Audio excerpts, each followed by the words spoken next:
उत्तर प्रदेश में देखें तो वाकई में जो वोटर है वो साइलेंट रहा इस बार। जो एक बीजेपी की बयार चलती थी वो भी कहीं देखने को नहीं मिली। दूसरी तरफ इंडिया गठबंधन ने ऐसे कैंडिडेट मैदान में उतारे हैं जो सीधे सीधे बीजेपी के जो वोट बैंक है, कोर वोट बैंक है, उसको हिट करने वाले हैं। लेकिन देखना ये होगा कि कितना वोट कहां पर डाइवर्ट हुआ है और किस तरीके से डाइवर्ट हुआ है, कौन किसकी जो कोर वोट बैंक है उसमें सेंध लगा पाया है। ये सारी चीजें बड़ी देखने वाली होंगी, क्योंकि यहाँ पर जो बीजेपी के प्रत्याशी हैं अरुण गोविल, वो रामायण के राम कहे जाते हैं। जो टीवी पर रामायण का प्रसारण हुआ उसके वो राम है, राम का किरदार उन्होंने निभाया था। और दूसरी तरफ यहाँ मेरठ शहर की जो पूर्व मेयर हैं सुनीता वर्मा, वो चुनावी मैदान में हैं। तो बड़ा दिलचस्प मुकाबला है और ये देखना है कि जो सेलिब्रिटी बनाम नेता, एक पॉलिटिशियन, जो मजे हुए पॉलिटिशियन है, उनके बीच में ये मुकाबला है। ये मुकाबला किस ओर जाता है। और बीजेपी का जो संगठन, ये बताया जा रहा था कि शुरुआत में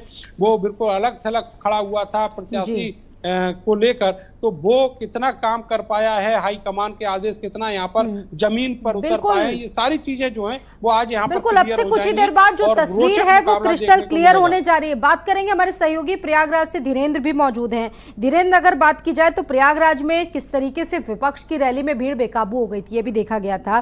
प्रयागराज में कांग्रेस का प्रत्याशी तो फूलपुर में समाजवादी पार्टी का कैंडिडेट है, चुनावी किस्मत को आजमा रहे हैं। वहां से क्या अपडेट है, किस तरीके की चीजें, किसका पलड़ा भारी दिख रहा है इस वक्त?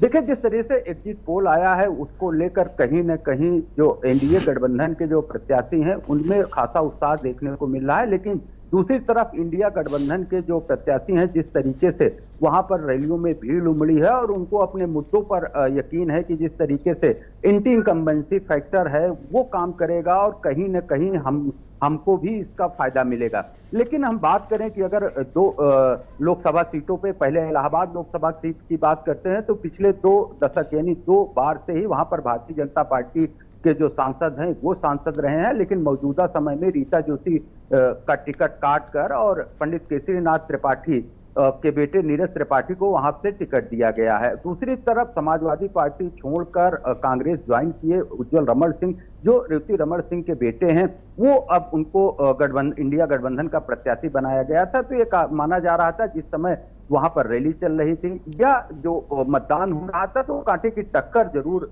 दिखाई दे रही थी। लेकिन जो एग्जिट पोल है कहीं ना कहीं इंडिया गठबंधन के होश भी उड़ा दिए हैं। हालांकि कल जिस तरीके से प्रेस कॉन्फ्रेंस की गई है उसमें आशंका जताई गई है कि मतगणना में अब गड़बड़ी की जा सकती है, क्योंकि ये पहले से माहौल बनाए जाने की पूरी कवायद की जा रही है।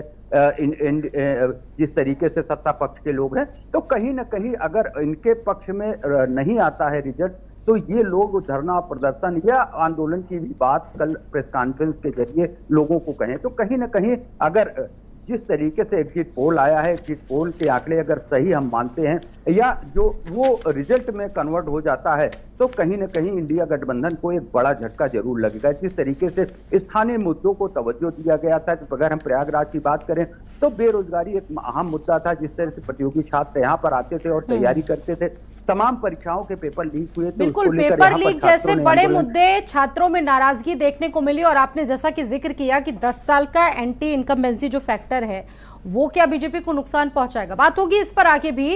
इस वक्त सीधा रुख करेंगे फिरोजाबाद का और रामपुर का, जहां पर हमारे सहयोगी अभी ग्राउंड पर मौजूद हैं। हर एक चीज का बारीकी से वो निरीक्षण कर रहे हैं, जायजा उन्होंने लिया। देखिए जरा।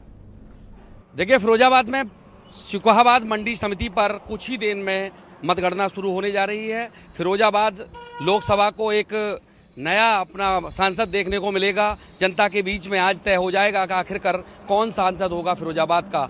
मेरे पीछे आप देख रहे हैं तमाम पुलिस के अधिकारी, बाहर से आया फोर्स, पुलिस के जवान, तमाम जो काउंटिंग कर्मी हैं उन सबको बाकायदा एंट्री की जा रही है। और ये पहला बैरियर है जहां पर हम खड़े हुए हैं। इस तरह की 3 बैरियर बनाए गए हैं।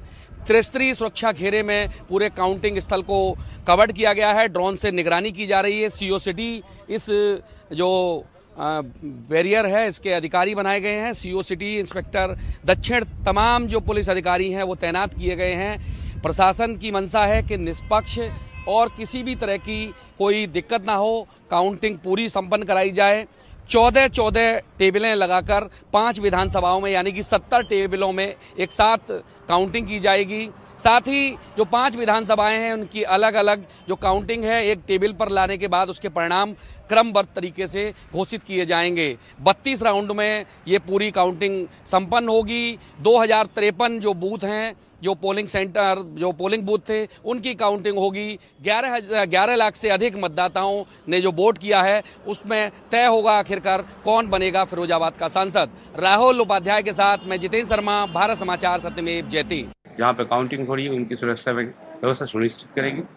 उसके बाद एक आउटर काउंटिंग होगा जो सारे एक्सेस कंट्रोल करेगी।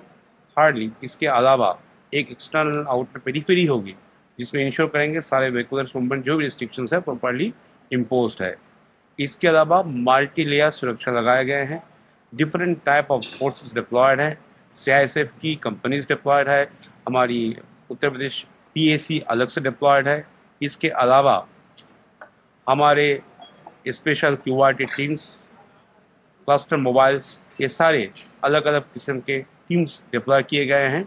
भारी संख्या में फोर्स की डिप्लॉयमेंट हुई है। हमें पूर्ण विश्वास है बड़े कुशलता के साथ शांतिपूर्ण तरीके से ये मतगणना का प्रोसेस संपूर्ण कंप्लीट होगी। धन्यवाद। रामपुर की नवीन मंडी स्थल पर मतगणना की लगभग तैयारियां पूरी हो चुकी हैं। रामपुर के जिला निर्वाचन अधिकारी जोगेंद्र सिंह, पुलिस अधीक्षक राजेश द्विवेदी ने मतगणना को निष्पक्ष और शांतिपूर्ण कराने के लिए जो खाका खींचा है उसी पर उनके अफसरान सुबह से ही अपनी अपनी ड्यूटी पॉइंट पर पहुंच चुके हैं। आज यहां पर गठबंधन के प्रत्याशी को भी हमने सुबह देखा है। हालांकि बीजेपी की तरफ से अभी प्रत्याशी यहां पर नहीं पहुंचे हैं। आज पल पल की अपडेट के साथ भारत समाचार आपको दिखाएगा कि रामपुर में कौन जीतकर पार्लियामेंट जाएगा और कौन यहां पर रहेगा। भारत समाचार के लिए ओमपाल सिंह राजपूत। और प्रयागराज से बातचीत करने के लिए हमारे सहयोगी धीरेन्द्र लगातार बने हुए हैं। अभी रुक करते हैं धीरेन्द्र, जैसा कि आप बता रहे थे कि मुद्दे बहुत ज्यादा प्रभावी रहे, स्थानीय जो मुद्दे थे वो काफी ज्यादा हावी रहे। आपने जिक्र किया कि पेपर लीक का मुद्दा बहुत ज्यादा वहां पर छात्रों के बीच था, क्योंकि बड़ी संख्या में प्रयागराज में आते हैं प्रतियोगी परीक्षा, जो परीक्षार्थी होते हैं परीक्षा के लिए वहां पर तैयारियां करते हैं, रुकते हैं। इन तमाम चीजों को लेकर वहां पर जो छात्र थे बेबाकी से अपनी राय रखते हुए नजर आए। इसके अलावा और कौन कौन से स्थानीय मुद्दे थे जो बहुत ज्यादा हावी हुए, जिन पर लोगों ने वोट किया? धीरेन्द्र, देखिए, अगर हम प्रयागराज की बात करें तो प्रयागराज के अन्य जनपदों से अलग है, क्योंकि यहाँ पर देश का सबसे बड़ा आध्यात्मिक मेला हर साल लगता है और 6 और 12 साल में कुंभ और महाकुंभ लगता है। अगर हम 2019 की बात करते हैं तो जिस तरीके से सरकार ने यहाँ पर कुंभ कराया था, दिव्य और भव्य कुंभ था, उसको पूरे देश ने सराहा था। तो उसको लेकर अगर हम विकास की बात करें तो काफी कुछ विकास 2019 में भी हुआ था। 2025 में भी महाकुंभ लगने वाला है और उसको लेकर भी तमाम ऐसे कार्य हैं जो किए जा रहे हैं, चाहे फ्लाईओवर बनाने का काम हो, चाहे सड़कों का हो, चाहे सड़क का चौड़ीकरण की बात हो। लेकिन विकास की बात है तो प्रयागराज में विकास तो हो रहा है, लेकिन अगर हम दूसरी बात करें तो स्थानीय मुद्दे, जो सबसे बड़ा मुद्दा किसानों का मुद्दा था, जो रात रात जग कर अपने फसल की रखवाली करते, उनके फसल छुट्टा जानवर नष्ट कर दे रहे हैं, एक अहम मुद्दा जरूर था। दूसरी तरफ यहाँ पर जो बेरोजगारी का मुद्दा था, जो यहाँ पर युवा आते थे अपने सपनों को साकार करने के लिए, यहाँ पर रहते थे, पढ़ाई करते थे और प्रतियोगी परीक्षाओं की तैयारी कर रहे थे, जो परीक्षा लीक हो रहा था उसमें अच्छी खासी नाराजगी देखने को मिल रही थी। सड़कों पर उतर रहे थे प्रतियोगी छात्र और आंदोलन कर रहे थे और फिर उसके बाद ही सरकार की नींद टूटती है और उस परीक्षा को निरस्त किया जाता है। तो ये नवयुवकों की अच्छी खासी नाराजगी रही, किसानों की नाराजगी रही है। साथ ही साथ अगर हम बात करें तो लॉ एंड ऑर्डर की, चूंकि माफिया अतीक अहमद का यहाँ पर साम्राज्य था, जिस तरीके से यहाँ पर माफियाओं पे साम्राज्य का अंत हुआ है, जो यहाँ पर संगठित अपराध करने वाले लोग थे उनको एक एक करके नस्तनाबूद किया गया है, उनके संपत्ति को कुर्क किया गया है। नीरज त्रिपाठी, जो कि बीजेपी की तरफ से, नीरज त्रिपाठी को लेकर लोगों का क्या कहना है? क्योंकि उनके पिता केसरीनाथ त्रिपाठी बड़े नेता रहे हैं बीजेपी के, नीरज त्रिपाठी को टिकट दिया गया है। चलिए, एक बड़ी अपडेट इस वक्त अपने दर्शकों को बता दें। यूपी की 80 लोकसभा सीटों पर मतगणना आज होनी, अब से कुछ ही देर बाद होनी है। अब से कुछ ही देर बाद मतगणना केंद्रों पर शुरू होने जा रही है काउंटिंग। सभी लोकसभा सीटों पर सबसे पहले, जैसा कि आपको बता दें कि पोस्टल बैलेट से गिनती होगी। पोस्टल बैलेट के आधे घंटे के बाद इलेक्ट्रॉनिक वोटिंग मशीन से गिनती शुरू होगी। 80 लोकसभा सीटें हैं जहां पर अब से कुछ ही देर बाद वोटों की गिनती